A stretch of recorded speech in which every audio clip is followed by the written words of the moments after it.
场接客，到了地方发现没人，但手机铃声却在周围响起。你们听说过打车平台上的幽灵订单吗？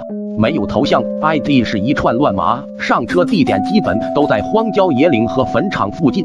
可等你真的到上车地点时，却根本看不到打车的人。我本来都准备收工了，但自动接单没关，平台还是把单派过来了，我又不能主动取消订单，会被扣分，只能硬着头皮去接。但现在想想，扣分总比撞鬼强。是不是乘客标错上车点了？你没打电话问吗？打了，但就是因为这通电话，我才惹上这东西的。那天晚上，我接到订单后就过去了，到地方后我没看到人，就拨乘客电话，电话铃声在我附近响了，但我看附近却没看到有人，别说人了，我连路灯都没有看到。当时我就瘆得慌，准备等5分钟过了订单自动取消，就立马走人。但我没想到，那铃声不光没停，还越来越清晰了，就像是在我身后响。我吓得立马把电话挂了，但铃声依旧没停。我看向后排，发现了一块闪着亮光的手机，上面显示来电信息，那就是我的号码。我吓傻了，直接把手机丢了出去，就开车跑了。可我哪知道，到家门口后，那手机居然出现在花坛旁边，铃声就和推铃一样一直响。当时我又累又怕，只能假装没看见上楼了。你是说手机出现在你家花坛？对，隔天我下楼，手机没了，我以为被人捡走了，后来我才知道是被我老婆捡的。就在那时候起，每件事都不对劲，每天半夜我都会接到一个电话，无论我手机静音关机都躲不掉。在之后我每天白天都会听到那电话铃声和哭声，救救我，我真不想记。你先冷静，事情还没搞清楚，说不定是熟人报复，蓄意吓人，也不是没可能啊。不是的，没可能，我老婆肯定被上身了，现在那个人不是她，白天看不出，一到晚上拿东西就会出来。我知道那不是我老婆，但是没人相信，别人都当我疯了。可我知道她想嘎了我们，然后替我们活着。我晚上会去你家看看，你先回家冷静一下吧。男人走了，我还是放心不下，便掏出手机给许恒打电话。这事他比我懂得多，应该会有办法解决。我刚掏出手机，铃声就响了，是许恒打来的。我接通电话，哥，你在家不在的话，来一趟派出所。什么情况？去派出所干嘛？今天下午店里是不是来了个客人？他失踪了，他老婆报的警，警方根据监控判断他下午来我们店里了，通过某团给我打电话询问。那男的30好几，一看就成年人了，又有行动能力，还离开一下午，有啥必要报警啊？他老婆说他失踪1个月了，联系不上，总之情况挺复杂的，快点过来吧。那个人都快崩溃了，口口声声说撞鬼和老婆被上身都是上周发生的事，如果他都失踪1个月了，那上哪碰到这些？难不成我撞鬼了？总之快点来吧。许恒说完便把电话挂了。我一头雾水，开车便前往派出所。对了，我叫张毅，开了一家名为特殊事件咨询所的小店。我们这个店在某屏上写的是算命、驱鬼、灵异事件咨询，但其实大部分时间就是个速冻、点香、泡茶等人来，和对方聊天，倾听烦恼，缓解压力，疏通心结，解决得了的就解决，解决不了出门又转心理咨询店。提我名字打8折。正因为这样，我才没想那么多，没想到闹到有人报警了。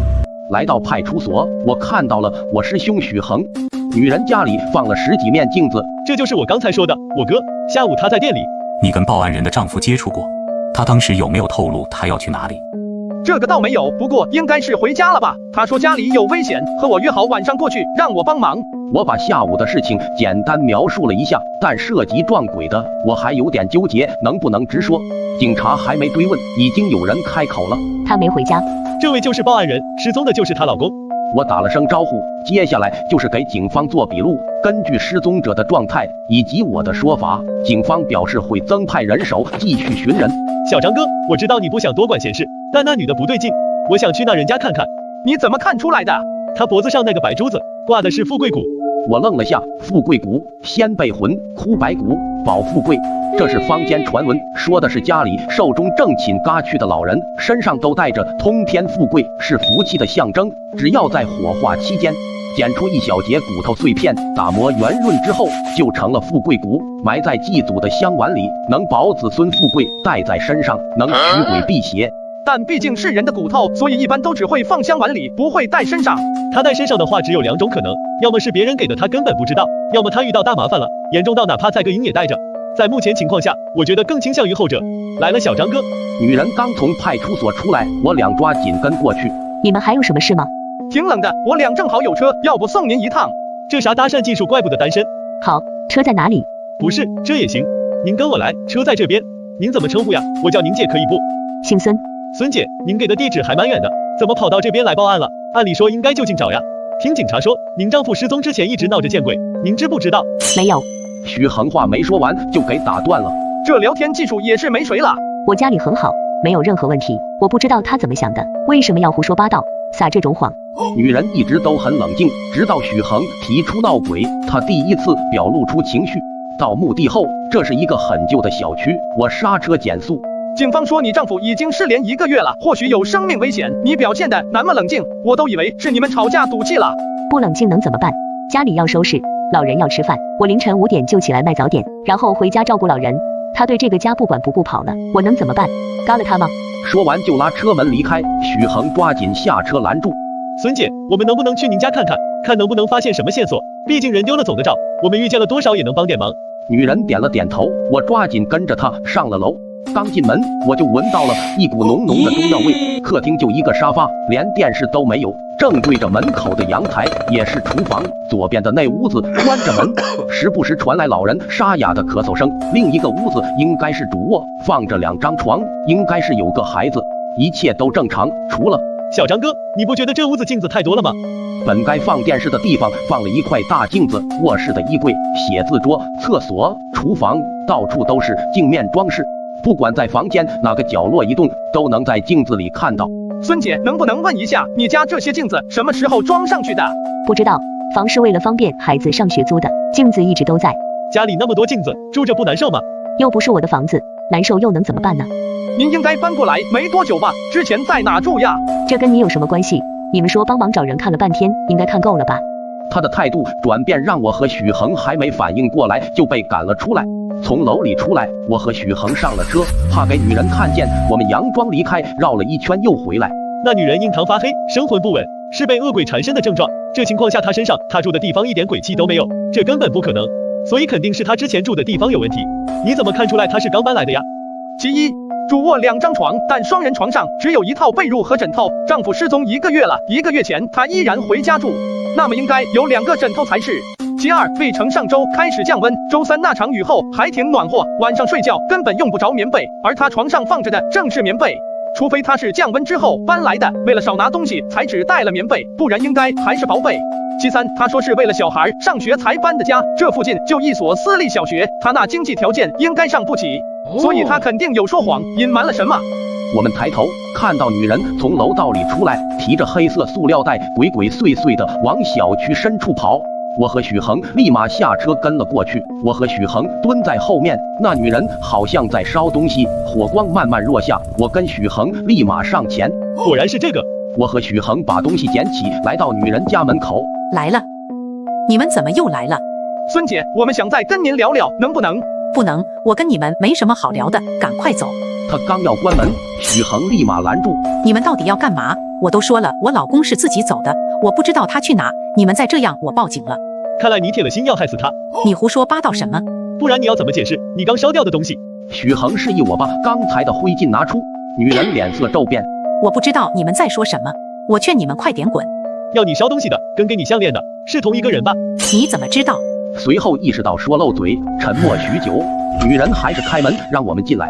入夜后，屋里更冷了，没关紧的卧室里似乎还躺了个人。女人警惕地把卧室门关上，卧室门后的镜子让我愣了下。西南土位且与正门相对，是5行里最禁忌摆放镜子的方位。白天可能还好，但一到晚上，生门封闭，阴气涌动，再加上其他几面镜子招阴，这客厅简直成了聚阴阵。怪不得那女人身上要带着富贵骨，不然长期生活在这种环境，阴气入体必出问题。许恒应该也意识到了这点。女士，如果夫妻感情不和，你可以选择其他方法调解、离婚。就算真有难处，我们也可以帮你，没必要用这样阴毒的手段害他性命。这样做会给你自己带来反噬的。我不是想害死他，你别胡说八道。许恒朝我使了个眼色，我立马明白，来到卧室门口，掀开那面镜子。别，你不许动。镜子被掀开，上面是用血迹写的2个字：周成。老话说，镜子分隔阴阳，将活人名字以血书阴草纸压在镜子后面，是破魂的方法。只有确保人死后魂飞魄散，永世不得轮回，才会用到。屋里陷入了沉默，女人瘫软在地。我实在没办法了，不按那个人说的，我的儿子永远回不来了。对，我不是故意的，也不是想害他，这都是为了彤彤。老周他肯定能理解的。女人带着哭腔诉说着，我和许恒就在旁边安安静静的听。他跟周成民有个儿子，今年本该20岁，在8月份时出车祸了，去参加同学聚会，其中一个人酒驾从一架没修好的大桥冲了出去，一车5个人，只活了一个，还成为了植物人。酒驾的明明是别人，为什么我的儿子没了？童童明明那么聪明，那么孝顺。几家死者父母联合去造桥部门讨说法，但酒后驾驶闯入未通车大桥，本来就是驾驶员错误，闹来闹去也无人担责。后面躺在医院的孩子醒了。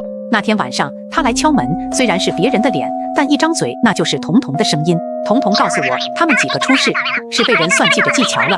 他现在被压在桥底下，动都动不了，又冷又黑，只有我能救他。听到这，我和许恒对视了一眼。活人祭桥是说用人的肉体祭拜神灵，其灵魂充当建筑的守护神，维持建筑稳定。但这说法本身就很矛盾，真用活人祭桥，那些被剥夺生命的必定怨恨很深，到时候成了怨鬼，怎么肯当守护神呢？在之后，我就按童童说的去找了那个人，那个人告诉我，他的确可以让童童回来，但祭桥的鬼混得有人替。我一开始是想用自己的命去替，但他说不行，必须是老周家的人，只有老周可以。我也是没办法。你说的那个人是谁？我不知道，我从来没见过他，他只在电话里告诉我怎么做。但那个人说，我再不听话，童童就会魂飞魄散，再也回不来了。我动手前有问老周，他说他愿意，但他明明愿意的，为什么被吓跑了？那可是童童啊！女人攥紧手，像中了魔一样。你怎么能确定回来那个东西真是你儿子呢？你这话什么意思？你应该只是听人说吧，但事实上你没见过你儿子鬼魂吧？我有些不忍，委婉开口。你儿子去世1年多了，早就过头期了，去投胎了，哪怕他还留在人间，也早变成厉鬼了，是不可能认出你跟你丈夫的。再者说，借尸还魂要求很苛刻，并不是血缘就能搞定，除此之外，还需要魂魄8字相合，命相统一。你丈夫跟你儿子生日不是同一天吧？女人摇头，眼神茫然。可不是给压在桥底下，为什么不来梦里见见我？我天天在梦里等他，他明明那么孝顺。孙姐，您父母健在吧？在啊，怎么了？这件事不会把我爸妈也牵扯进来吧？张毅摇了摇头，或许就是因为孝顺，才不会来入梦见您吧。女人脖子上的吊坠上面闪着莹润的白光，那是鬼魂到来留下的3魂7魄中的一魄，寓意陪伴与守护。我本以为那是长辈先人的庇护，但看来应该不是了。那如果那都是假的，老周是不是也回不来了？应该不会，只要还魂还没结束，就来得及。那如果结束了怎么办？女人眼里充斥着恐惧。你还做了什么？随即立马冲上前踹开卧室门，门一开，白烟冒出。等烟散去后，床上只剩下一堆人形灰烬，床上点燃明火，被褥枕头却一点也没被点燃，极其诡异。那人和我说，今天是最后一天，得让老周待在家，但我报警都没找到他。那人就给了我一个纸人，说如果老周不回来，就把纸人烧了。刚才你们敲门，我害怕你们捣乱，就把火点了。现在怎么办？老周他不会出事吧？我和许恒都没说话，显然都觉得周成凶多吉少。但这时外面响起了敲门声，没人敢出去开门。此时门外有人说话：“媳妇，是我，老周，你开门呀！”女人脸上充满诧异，她跑出去开门。老周，你回来了，你没事吗？门外的男人确实是周成。现在没事了，本来被那恶鬼缠的差点没命，还好遇到一位大师，帮我把鬼打散了，现在没事了。自周成进屋后，屋里温度似乎瞬间下降了好几度。我警惕地看着门口的人。徐恒拍了拍我肩膀，朝我使了个眼色。我看过去，镜子里倒映的周成变成了一层白纸，五官就像画上去的，双眼空洞。不对，不是像，那就是纸人。纸人似乎看到了我的视角，扭着脖子看过来。媳妇，那2个是谁？他们在我们家里干嘛？孙姐对这一切毫不知情。他们是来帮忙的，你之前失踪，他们是来帮忙找你的。这样啊，对谢2位了。那我现在回家了，你们是不是该走了？孙姐有点无措，我们确实该走，但眼前这个的东西，它不是周成。如若我们不管，必将出现大错。孙姐，咱俩还没吃晚饭呢，能不能留下吃个饭呀？孙姐愣了下，但还是点头。可以是可以，就是家里没什么好菜呀。没关系，有口吃的就行了。好，你们在沙发上坐一会，我去煮面条。孙姐进了厨房，客厅瞬间安静。原来你们已经发现了呀！下一秒，桌上的东西无风自动，烟灰缸砸向灯泡，屋里陷入黑暗。发生什么了？千万不要出来！这个东西不是周成。我和许恒拿桌子挡住飞来的东西。怎么办？这东西怕烧，得先办法点火。我有火，但就这架势，怎么点得到它啊？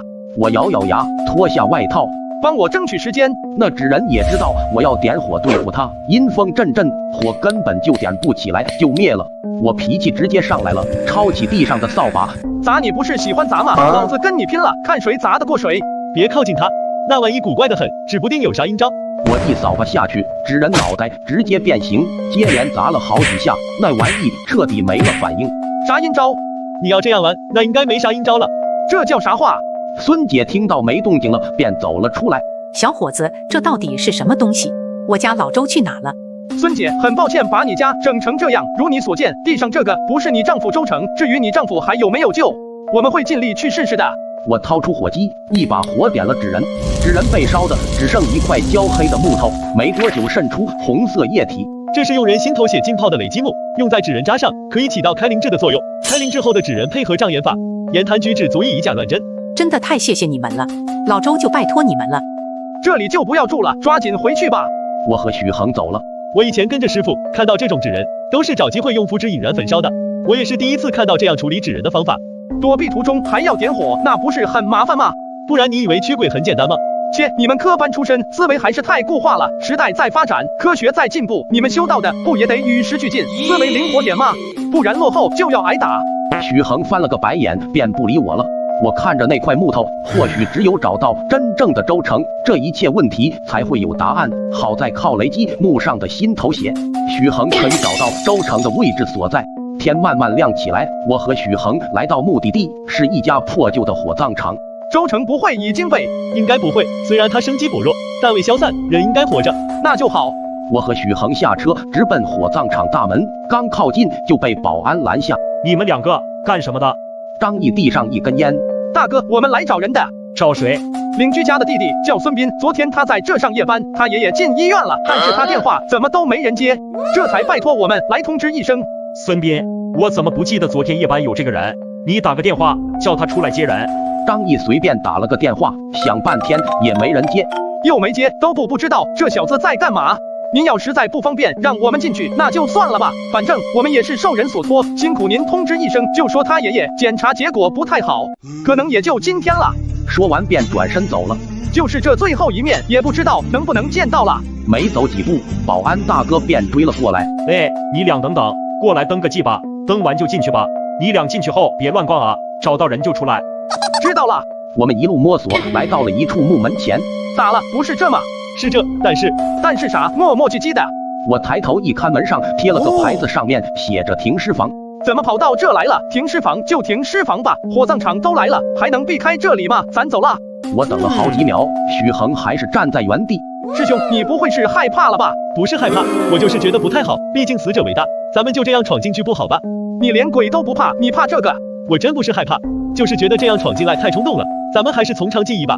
得了，师兄，你就在外面等着，我先进去把周成偷出来，然后咱们再从长计议吧。辛苦您了，我敬爱的小张哥。我走了进去，根据许恒的叮嘱，我进门右拐，拐进走廊，走廊有一排排的房间。殡仪馆冷藏温度在零下18度以下，在没有保护措施的情况下，活人在这个温度下半个小时就会失去意识。周成还活着，那么说明他不在冷柜，他肯定在这唯一的常温停放室。来到房间，张毅掀开白布，白布下的正是周成。周成应该是晕过去了，躺在床上一动不动。我背起他就往外走，刚出门就撞到了管理人员。你什么人？干什么的？赶紧把 S 体放下！管理人员步步紧逼，我抓紧一道清魂咒打到周成身上，周成从我身上跳下，炸 S 了，炸 S 了！管理人员直接晕倒在地。抱歉了，抱歉了。我和许恒搀扶着周成便往外跑。等会，你们这是怎么回事？大哥，他担心爷爷病情，赶着回家，所以请假了。那你们扶着他干嘛？他跟他爷爷感情好，被吓得走不动路了。哦，这样啊，那走吧。我们抓紧上车，许恒抓紧又打了遍清魂咒，周成魂魄归位。你这清魂咒才学会3成，别乱用，小心把别人魂魄打散了。这不是事出紧急吗？还说要与时俱进呢，老东西都没学会。周成慢慢醒来，别嘎我，求求你们了，不要嘎我。冷静点，看清楚，我们是要嘎你的人吗？怎么是你？是我们现在送你去派出所，所以你不用担心有人会打你，但你要告诉我，从我们店里离开，你到底去了哪？我去了哪？